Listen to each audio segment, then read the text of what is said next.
I still remember the exact pattern of the wallpaper in that hallway. Tiny gold fleur-de-lis on cream background, repeating endlessly as I walked toward the bridal suite. My heels clicked against the hardwood floor, each step echoing in the empty corridor, while music and laughter drifted up from the reception below. Derek had been gone for 23 minutes. I know because I'd checked my watch 4 times, trying not to look like the worried wife tracking her husband at her own brother's wedding. He'd said he was going to the bathroom, kissed my cheek, and disappeared into the crowd of dancing guests. That was 23 minutes ago. He's probably just talking to someone, I whispered to myself, smoothing down my bridesmaid dress for the 100th time. The deep burgundy fabric suddenly felt too tight, too warm. Stop being paranoid. But I couldn't stop. That nagging feeling in my stomach, the one I'd been ignoring for months, had grown into something I couldn't push away anymore. The late nights, the new cologne, the way he'd volunteered so eagerly to help Amber with wedding planning. "She's family now," he'd said with that charming smile of his, "just trying to be a good brother-in-law." I checked downstairs first, scanned the bar, the dance floor, even peeked into the men's bathroom hallway. Nothing. Then I remembered Amber mentioning that the bridal suite upstairs had a private bathroom. Maybe Derek had gone up there because the downstairs ones were crowded. It made sense. Perfect sense. The second floor of the venue was quieter, decorated with the same elegant cream and gold theme. Soft lighting made everything look dreamlike. Romantic. I passed by framed mirrors and vintage photographs, my reflection catching in the glass. I looked tired. When had I started looking so tired? The bridal suite was at the end of the hall. Door slightly open. A sliver of warm light spilled onto the carpet. "Derek?" I called softly, not wanting to disturb anyone if Amber was in there touching up her makeup. "You up here?" No answer. I pushed the door open wider, and my entire world shattered into 1,000 pieces. Derek had his back to me, still in his perfectly tailored grey suit, but his hands were tangled in the fabric of a wedding dress. Amber's wedding dress. The intricate lace and beading I'd helped her choose 4 months ago. The dress she'd been wearing just 30 minutes earlier as she danced with my brother. They were kissing, not a friendly peck. Not an accidental brush of lips, a deep, passionate kiss that spoke of familiarity, of practice, of something that had been going on for far longer than this single moment. Amber's veil had been removed, tossed carelessly onto a nearby chair. The back of her dress was partially unzipped, revealing the smooth skin of her back. Derek's hand was right there, fingers splayed across her spine like he had every right to touch her that way. My purse slipped from my fingers and hit the floor with a soft thud. They didn't hear it. They were too lost in each other. I couldn't breathe, couldn't move, couldn't scream even though every cell in my body was screaming inside. The room started spinning, or maybe I was spinning, I couldn't tell. All I could see was my husband kissing my brother's bride, on their wedding day, in her wedding dress. While 200 guests celebrated downstairs. How long had this been happening? How many lies had I believed? How many times had I defended him to Claire, insisted she was wrong, insisted he would never? A hand touched my shoulder. I jumped, gasping, spinning around so fast I almost lost my balance. My brother Nathan stood there, still in his tuxedo, looking impossibly calm. His tie was perfectly straight, not a hair out of place. His expression was relaxed, almost serene, like he'd just come from a pleasant conversation about the weather. "Nathan," I choked out, my voice barely a whisper. I grabbed his arm, tried to pull him away from the doorway before he could see what I'd seen. Before his heart could break the way mine was breaking. "Nathan, don't look, we need to—" But he wasn't looking into the room. He was looking at me. And then he smiled. Not a sad smile, not a shocked smile.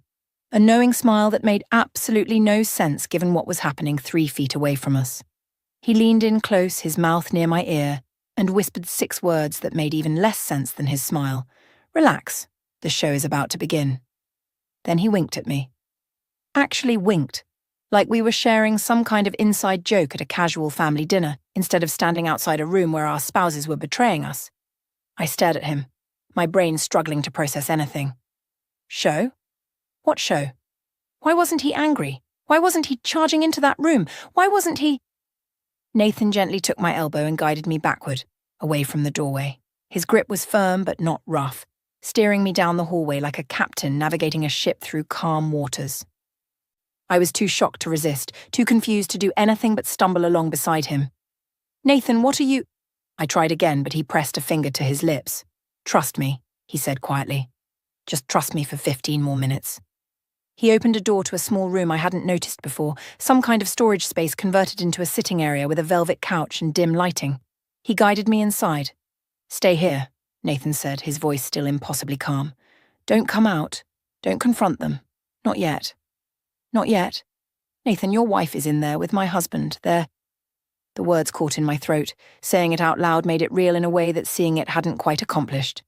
I know, Nathan said simply. I know exactly what they're doing. I've known for a while now.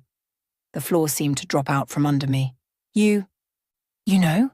How can you know and still— I gestured helplessly at everything, at the wedding that had just happened, at the reception still happening downstairs. Nathan checked his watch, a sleek silver thing that had been a gift from Amber. The irony wasn't lost on me. 15 minutes, he repeated. Everything will make sense in 15 minutes, I promise. Nathan, I don't understand. You will? He squeezed my shoulder once, almost apologetically. I need you to trust me. Can you do that? I opened my mouth to argue, to demand answers, to insist that we march back into that room and confront them both right now. But something in Nathan's eyes stopped me. He had a plan. Whatever was happening, whatever impossible reason he had for staying calm, he had thought this through. Okay, I heard myself say. 15 minutes.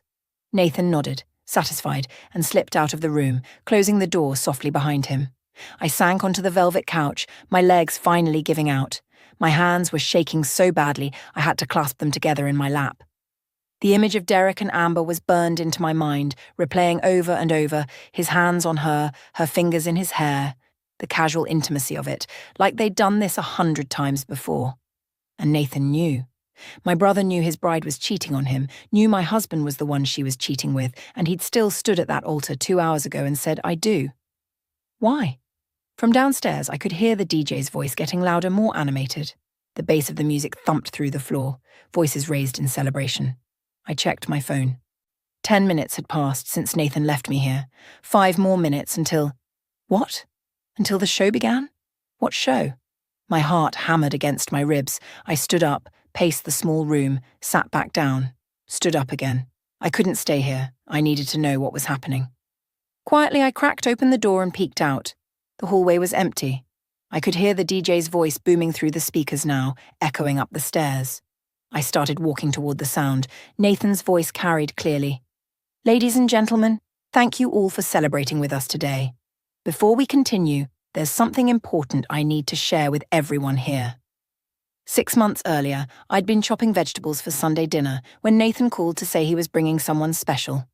My kitchen smelled like garlic and rosemary, and Derek had been humming while setting the table, something he used to do all the time before work consumed his life.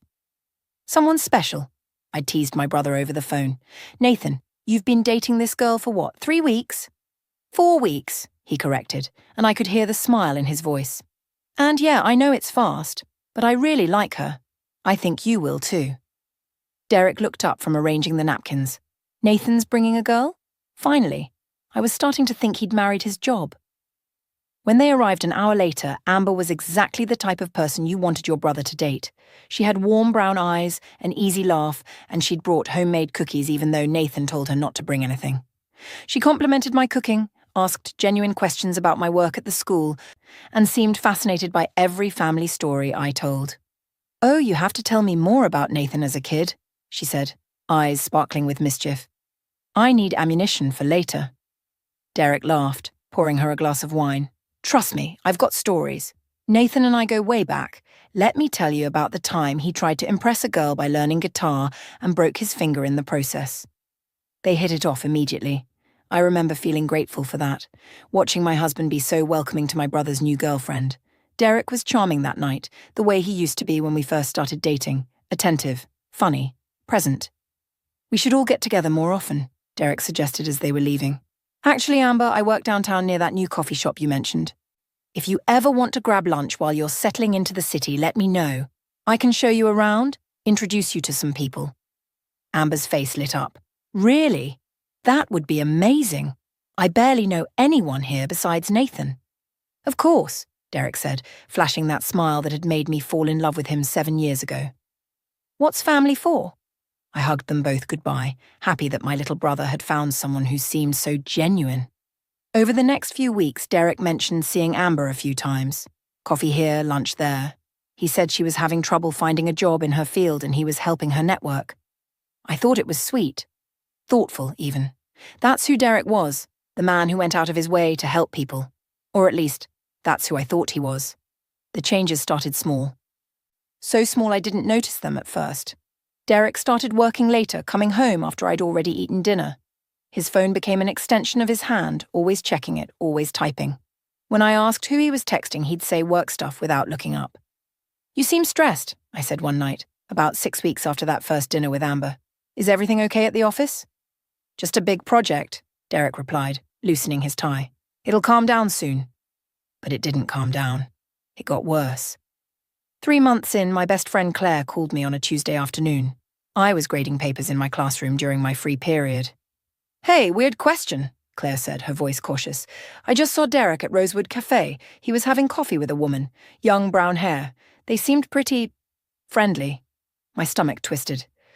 "What do you mean, friendly?" "I mean, he was leaning in close, laughing. She touched his arm a couple times. I didn't want to interrupt because I wasn't sure if it was a work thing, but..." She trailed off. "I just thought you should know." I gripped my pen so hard it left an indent in my thumb. "Did you see what she looked like?" Claire described her, and my chest loosened slightly. It sounded like Amber. Of course it was Amber. Derek was still helping her network, probably introducing her to potential employers. "It's Nathan's girlfriend," I explained, relief flooding through me. "Derek's been helping her find a job." "Oh," Claire sounded uncertain. "Okay, that makes sense, I guess. Sorry for worrying you." "No, it's fine. I appreciate you looking out for me." But after I hung up, the relief faded into something else.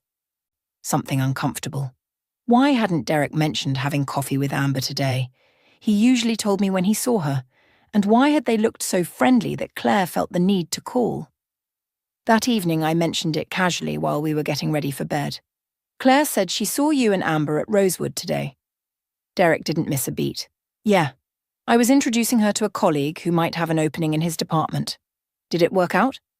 "I think so." She seemed excited about it. "See. Perfectly reasonable explanation." "That's great," I said, climbing into bed. "You didn't mention it earlier." Derek shrugged, scrolling through his phone. "Didn't I? Sorry, it was just a quick coffee. Barely worth mentioning." I watched him for a moment, his face illuminated by the blue glow of his screen. When had we stopped really talking? When had our conversations become these surface-level exchanges about logistics and schedules? "Derek? Are we okay?" He finally looked up, seeming genuinely surprised. "Of course we're okay. Why would you ask that?" "I don't know. You just seem distant lately, like you're always somewhere else, even when you're here." Derek put his phone down and pulled me close. "I'm sorry. Work has been insane. But you're right. I need to be more present. How about we plan a weekend away, just the two of us, next month after this project wraps up?" I nestled into his chest, wanting to believe him. That sounds perfect. But the weekend away never happened. The project never wrapped up, and Derek kept getting more distant. Meanwhile, Nathan and Amber's relationship moved fast. Engaged after 4 months, wedding planning immediately after. Suddenly my weekends were filled with dress fittings, venue visits, and cake tastings. Amber wanted my opinion on everything, which I found flattering. She'd call me at least 3 times a week. "What do you think about these centerpieces?" she'd ask, sending me photos. "Is burgundy too dark for an evening wedding? Should we do a cocktail hour or go straight to dinner?" And Derek, ever helpful, would offer advice too.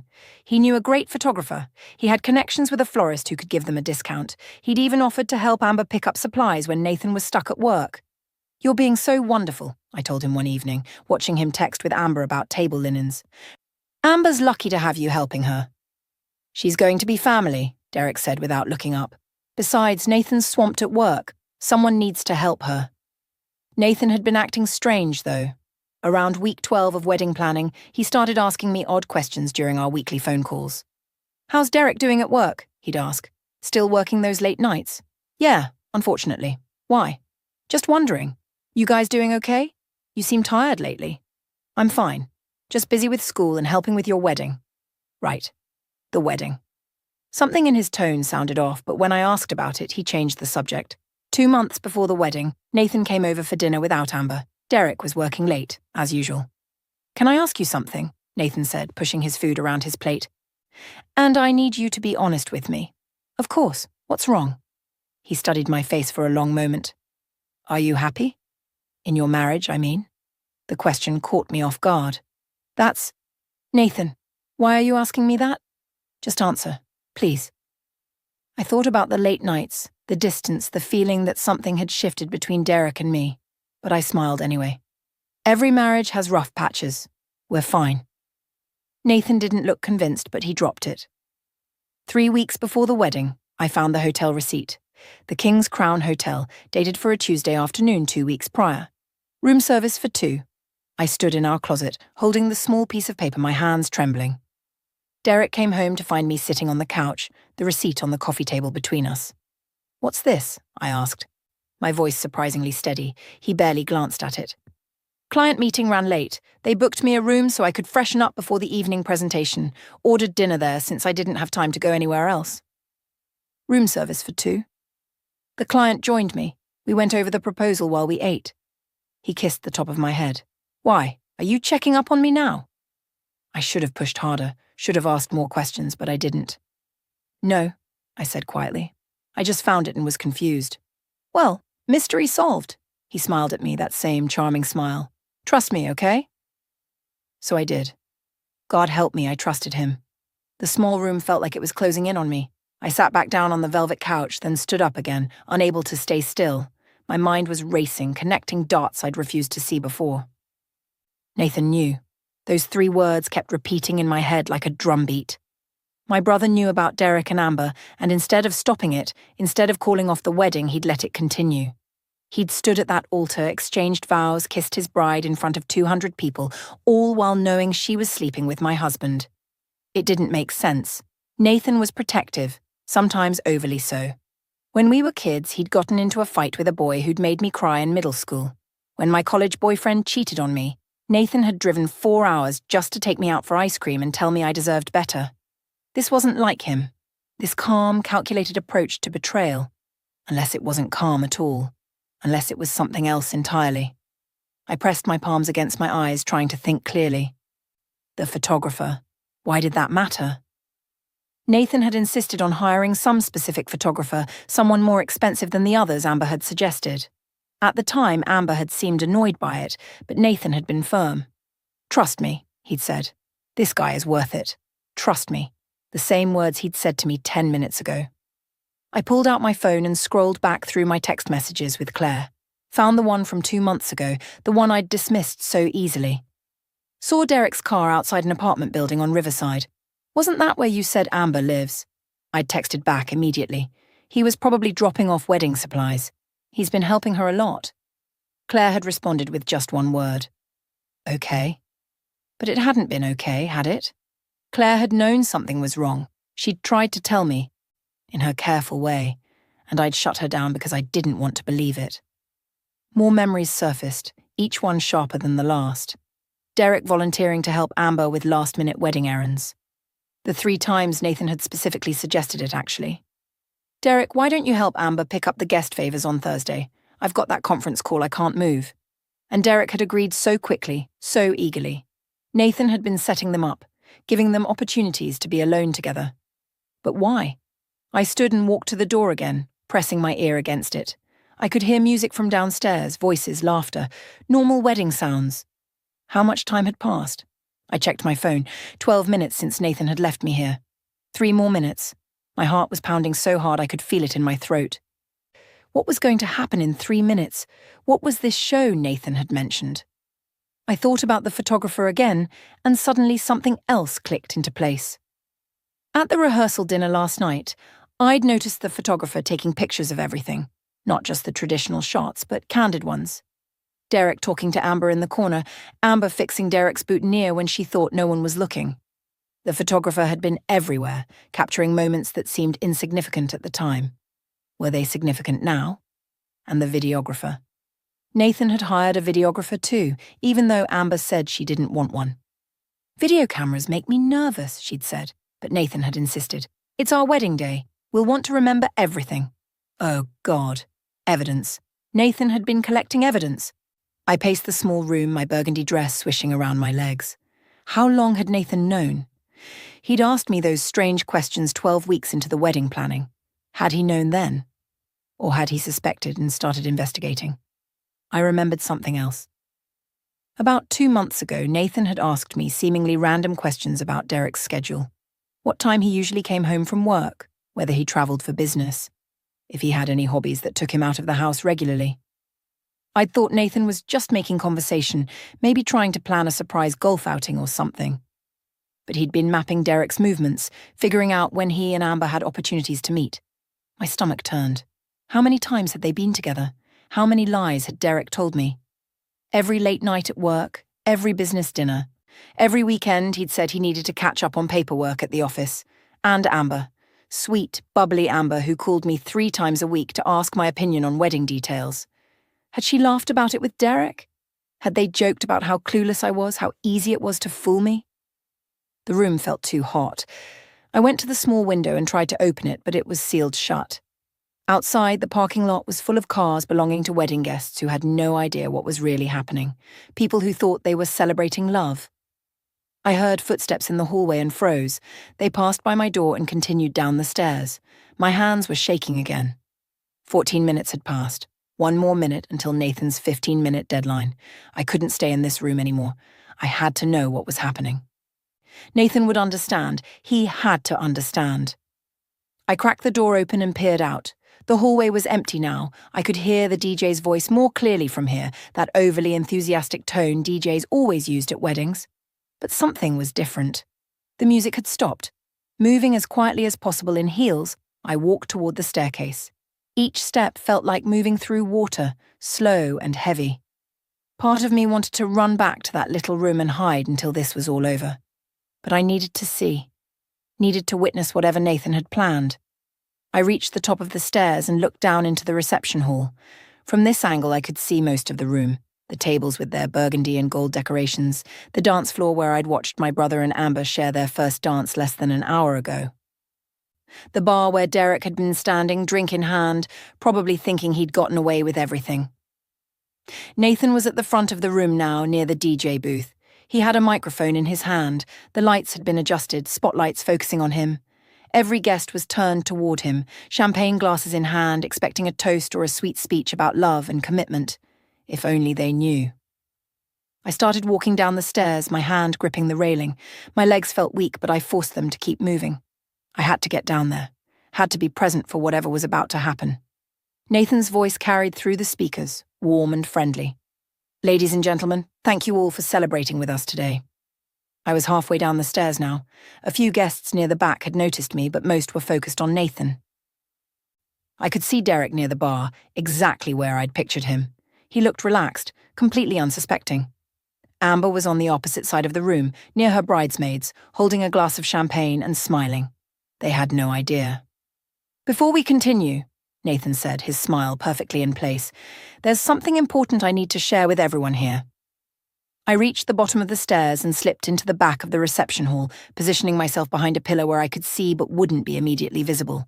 My heart was hammering so hard I thought everyone must be able to hear it. Nathan's eyes scanned the crowd, and for just a second, they landed on me. He gave the smallest nod, so subtle that if I hadn't been looking directly at him, I would have missed it. Then he looked back at his guests, his smile widening in a way that didn't quite reach his eyes.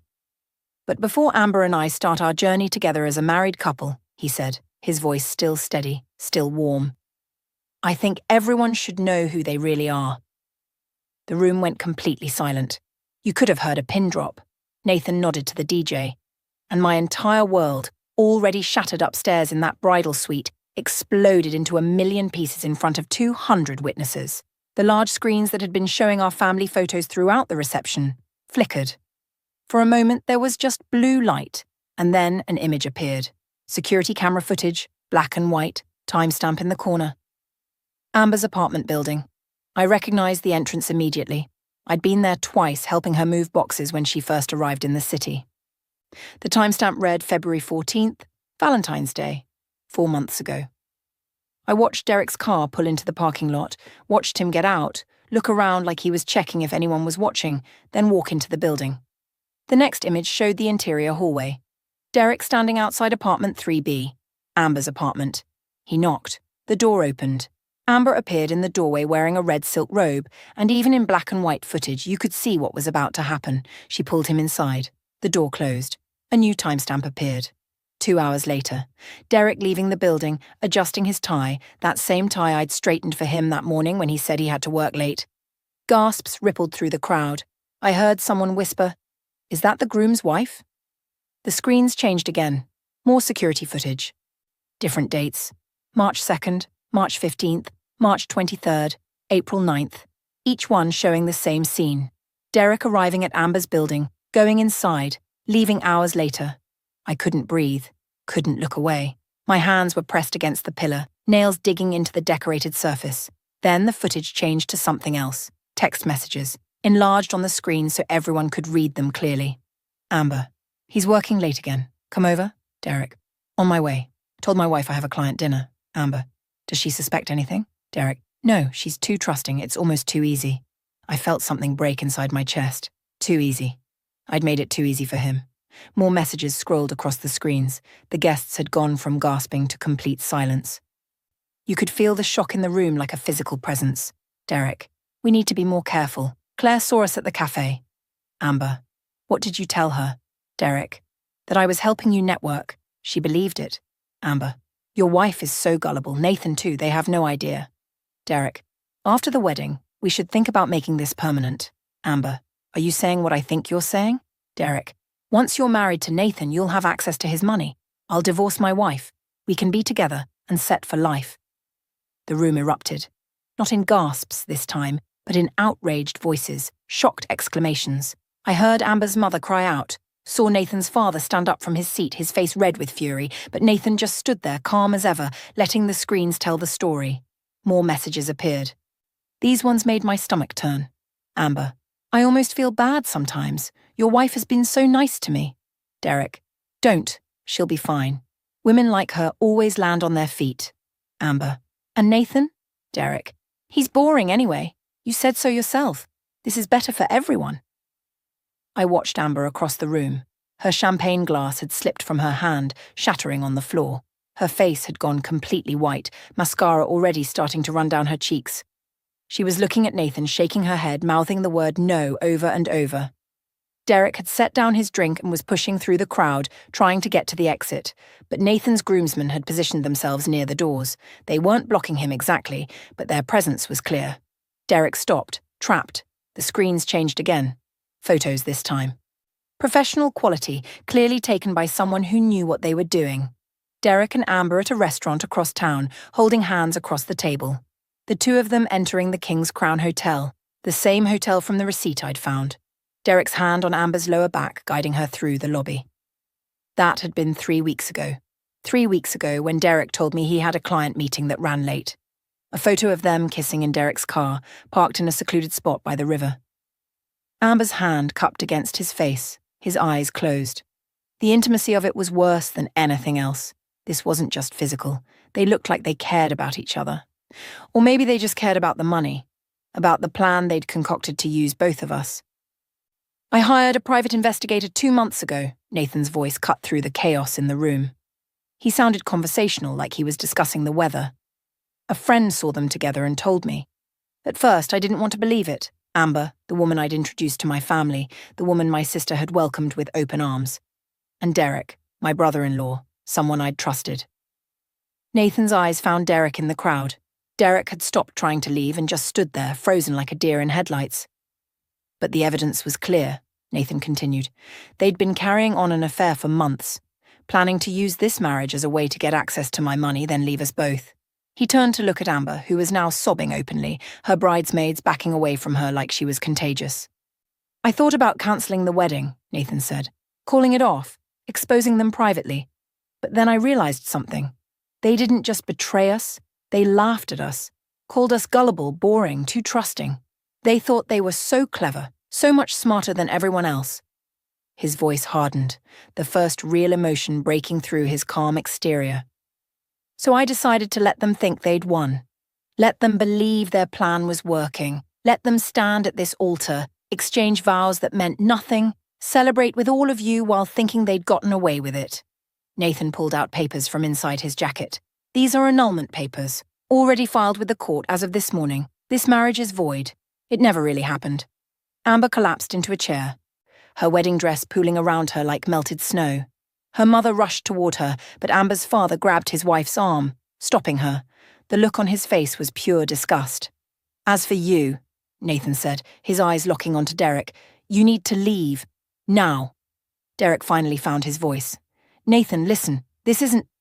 It's exactly what it looks like. Nathan cut him off. Don't insult everyone's intelligence by trying to lie your way out of this. The evidence is overwhelming. You've been exposed. It's done. Derek's eyes found mine across the room. For the first time since I'd met him 7 years ago, I saw real fear on his face. Not fear of losing me, fear of losing his reputation, his image, everything he'd built. He tried to walk toward me, but Claire appeared out of nowhere, stepping directly into his path. My best friend, who'd tried to warn me, who'd seen the truth before I had. Don't even think about it, Claire said, her voice low and dangerous. You've done enough damage. I just need to talk to her, Derek said. Please, I can explain. There's nothing to explain, Claire said. Everyone here just saw exactly who you are. Now leave before you make this worse for yourself. The groomsmen moved closer to the exits, creating a clear path for Derek to leave. The message was obvious. Go now, or be escorted out. Derek looked around the room at the faces of people he'd known for years. Friends, family, colleagues. Every single one of them was looking at him with contempt. He grabbed his jacket from a nearby chair and walked toward the exit, his head down, shoulders hunched. As he passed by me, he tried one more time. Please, he whispered. Let me explain. I looked at him, really looked at him, and saw a stranger. This man I'd built a life with, trusted completely, defended to everyone who'd questioned him. He was a stranger who'd used my love as a weapon against me.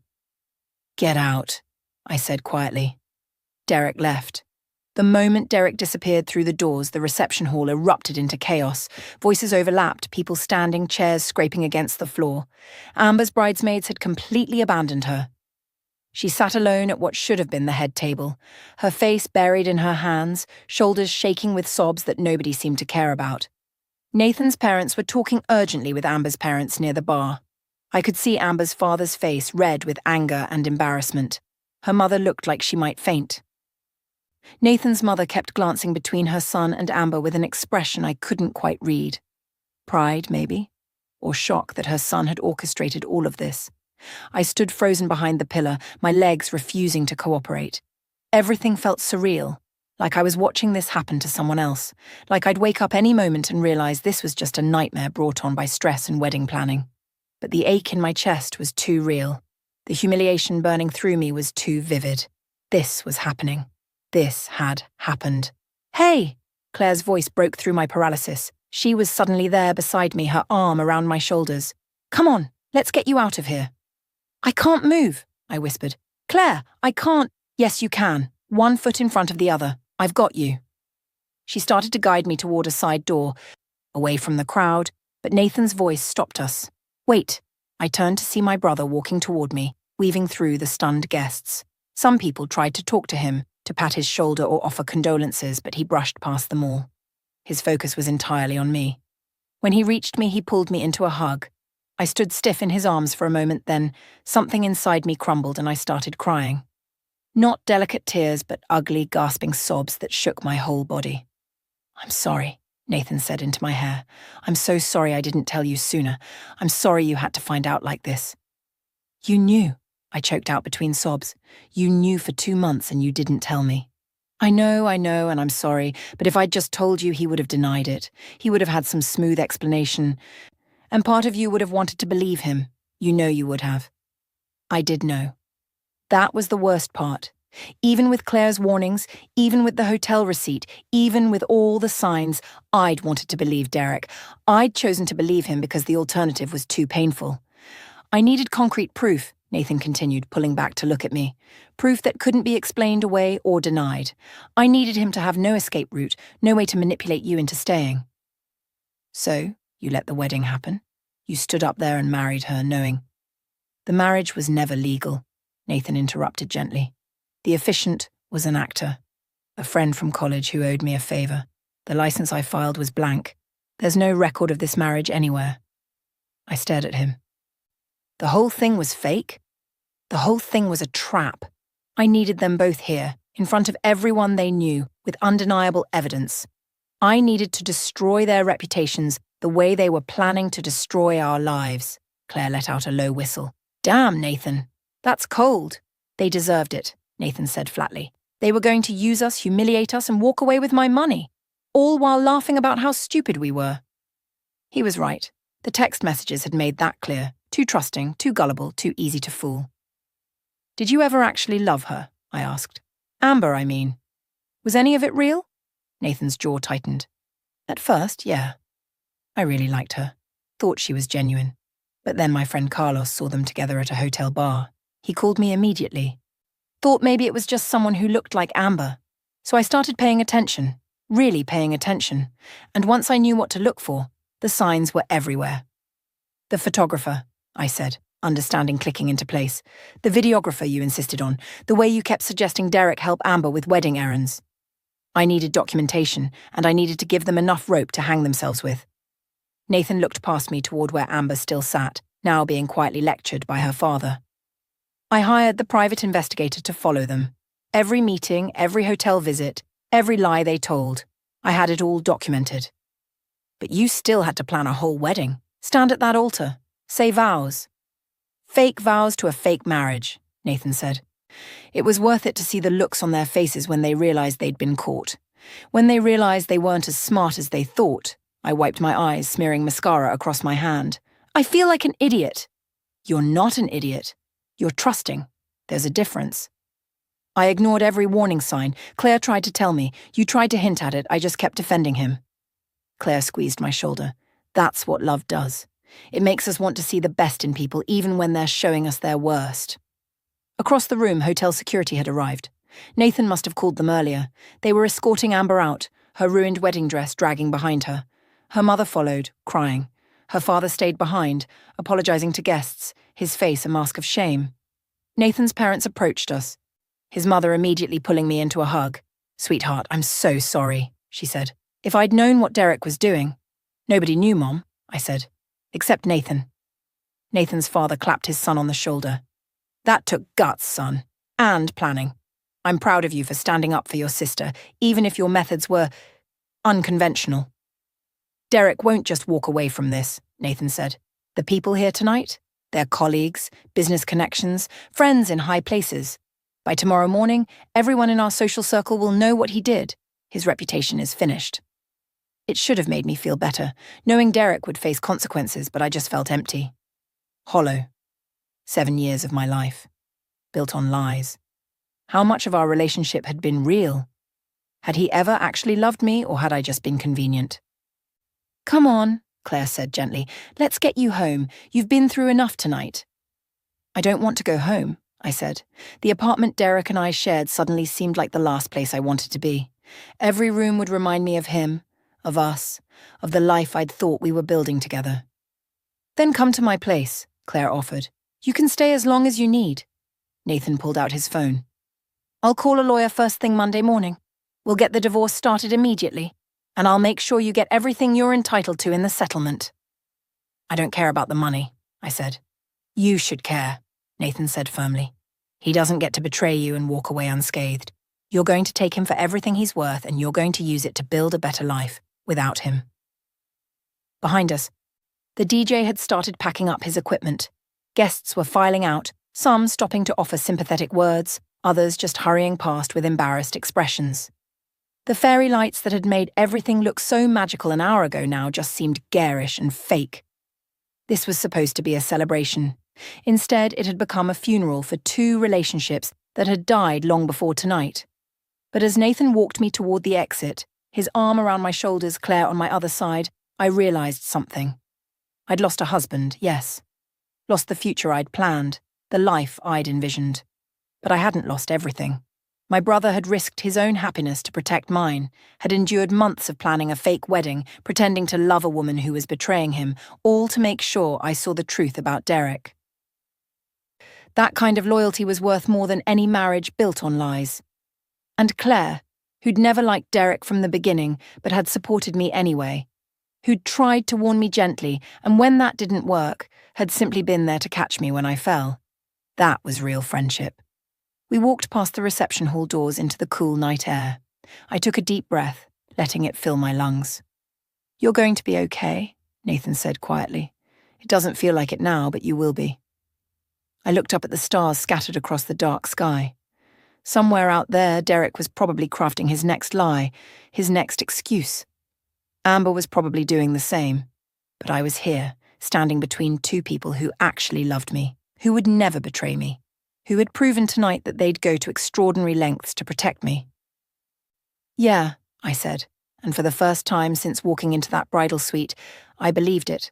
I think I will be. 3 months later, I sat across from Nathan at our favourite coffee shop, the same one where Claire had seen Derek with Amber all those months ago. The memory didn't sting as much as it used to. The divorce had been finalised last week. Derek had tried to fight it, tried to claim he deserved half of everything, but Nathan's lawyer had destroyed him in court. The evidence of the affair, combined with Derek's plan to defraud Nathan, had turned the judge against him completely. I'd gotten the apartment, the car, and a settlement that would keep me comfortable while I figured out my next steps. Derek's career had imploded exactly as Nathan predicted. Nobody wanted to work with a man who'd been publicly exposed as a cheater and a fraud. Last I heard, he'd moved to another state, trying to rebuild his reputation somewhere people didn't know his story. Amber had disappeared from social media entirely. Her parents had moved out of town, unable to face the embarrassment. The wedding that was supposed to launch her into a life of luxury had instead destroyed everything she'd worked for. I should have felt satisfied by their downfall. Sometimes I did, but mostly I just felt grateful it was over. "So," Nathan said, stirring sugar into his coffee, "Mum asked me to ask you something." "Oh no. What does she want now?" "She wants to know if you're ready to start dating again." I laughed, actually laughed. "Are you serious? It's been 3 months. I know. I told her it was too soon." "But you know, Mom," she worries. "Tell her I'm fine being single for a while. I'm rediscovering who I am without Derek. It's actually kind of nice." And it was. I'd started painting again, something I'd given up years ago because Derek said it was a waste of time. I'd reconnected with old friends I'd lost touch with. I'd even started therapy, working through the trust issues and the tendency to ignore red flags. Nathan studied me over his coffee cup. "You look different. Lighter, somehow. I feel lighter. Like I've been carrying around this weight I didn't even know was there, and now it's gone." "I'm glad," he paused. "I know my methods were extreme, the whole fake wedding thing. But I don't regret it. I know you don't. And honestly, neither do I. If you'd just told me I would have confronted Derek privately, he would have lied. I would have wanted to believe him. And I'd probably still be married to him, slowly dying inside while he continued cheating." "Exactly." Claire arrived then, sliding into the booth next to me with her usual dramatic flair. "Sorry I'm late. Traffic was insane." "We're just discussing Nathan's unconventional but effective approach to brotherly protection," I said. Claire grinned. "Oh, you mean the most epic wedding takedown in history? Yeah, that was pretty spectacular. I've never seen two people's faces go that white that fast. We all laughed, and it felt good. Normal. Like maybe I really was going to be okay." My phone buzzed. A text from an unknown number. My stomach clenched instinctively. Old habits from when Derek would text from different numbers trying to get me to talk to him. But when I opened it, it wasn't Derek. "Hi, this is Thomas from the art gallery. I saw the paintings you submitted last week. We'd love to feature them in our upcoming local artists showcase. Would you be interested in discussing details?" I stared at the message, reading it 3 times to make sure it was real. "What is it?" Nathan asked, noticing my expression. I think I just got into an art show." Claire grabbed my phone, read the message, and screamed loud enough that other customers turned to stare. "Oh my God, this is amazing! When did you submit paintings?" "Last week. I didn't think they'd actually want them. I was just trying." Nathan raised his coffee cup. "To trying new things. And to shows that end better than they begin." Claire and I raised our cups to meet his. "And to brothers who stage elaborate revenge schemes instead of just hiring a hitman like a normal person," Claire added. We dissolved into laughter again, the kind that comes from surviving something difficult and coming out stronger on the other side. As we sat there in that coffee shop, planning which paintings I should feature and debating whether I was ready for Nathan to set me up with his colleague, "Absolutely not," I said firmly. I realized something important. The worst day of my life, finding Derek and Amber together, having my marriage exposed as a lie in front of 200 people, had also been the beginning of my best life. The one where I didn't settle for less than I deserved, where I trusted my instincts and listened to the people who truly loved me, where I painted and laughed and built something real.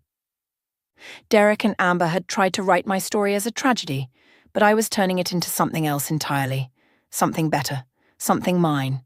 And honestly, that was the best revenge of all. I still remember the exact pattern of the wallpaper in that hallway. Tiny gold fleur-de-lis on cream background, repeating endlessly as I walked toward the bridal suite. My heels clicked against the hardwood floor, each step echoing in the empty corridor, while music and laughter drifted up from the reception below. Derek had been gone for 23 minutes,